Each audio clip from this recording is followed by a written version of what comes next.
누가복음 24장 50절에서 53절입니다.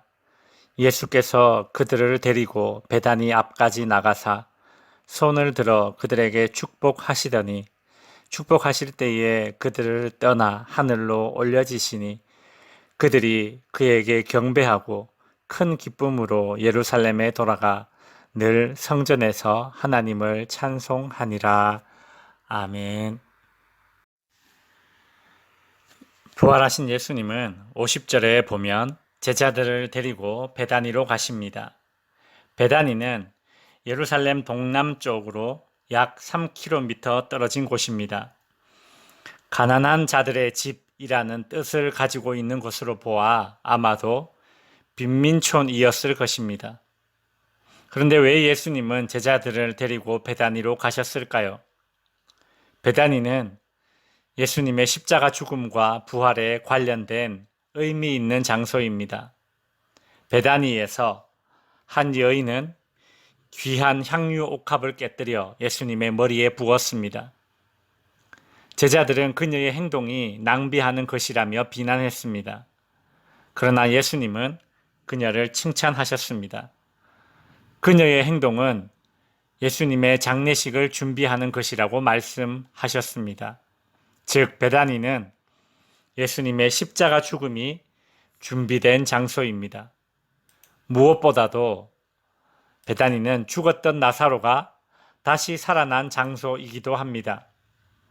그러니 부활하신 예수님은 의도적으로 제자들을 베다니로 이끄셨던 것입니다. 현장 체험이라고 하지요. 그동안 배웠던 알고 있는 것을 눈으로 직접 보며 몸으로 느끼며 되새기는 겁니다. 제자들은 베다니에서 있었던 향유 옥합 사건과 나사로의 부활 사건을 떠올리며 예수님의 십자가 죽음과 부활을 다시금 되새겨 보았을 것입니다. 부활하신 예수님은 성천하시기 전에 50절 후반부에 보시면 손을 들어 제자들에게 축복하십니다. 부활하신 예수님은 복을 주십니다. 우리가 이전 본문에서 보았지만 부활하신 예수님은 제자들에게 첫째, 평강을 주셨습니다. 두려움과 좌절이 빗발치는 전쟁터 같은 이 땅에서 예수님의 부활은 믿는 자들에게 평화를 가져다 줍니다. 부활의 소망으로 인한 평화입니다. 부활하신 예수님은 제자들에게 두 번째로 사명을 주셨습니다. 부활에 대한 확신과 믿음은 부활을 정언하게 만듭니다. 예수님의 부활은 예수가 그리스도시며 구세주임을 확증하는 사건이기에 온 땅, 온 민족들에게 전해져야 할 기쁨의 소식입니다. 따라서 부활하신 예수님은 전해져야 합니다. 그 사명을 부활을 믿는 자에게 주신 것입니다. 부활하신 예수님은 제자들에게 세 번째로 약속을 주셨습니다. 부활을 믿는 자들에게 주님은 성령을 보내주셔서 부활을 정언하는 삶을 감당할 수 있도록 능력을 주십니다. 뿐만 아니라 부활하신 예수님은 성천하실 때에 너희가 본 그대로 다시 오시겠다고 재림도 약속해 주셨습니다. 예수님의 부활을 믿어 평화를 받고 사명을 받고 약속을 받은 제자들의 모습은 어떤 모습입니까? 52절 그들이 그에게 경배하고 큰 기쁨으로 예루살렘으로 돌아가 53절 늘 성전에서 하나님을 찬송하니라. 제자들은 예수님을 경배하고 큰 기쁨으로 예루살렘에 돌아와 늘 성전에서 하나님을 찬송합니다. 성도 여러분, 이것이 부활하신 예수님을 믿는 삶이요.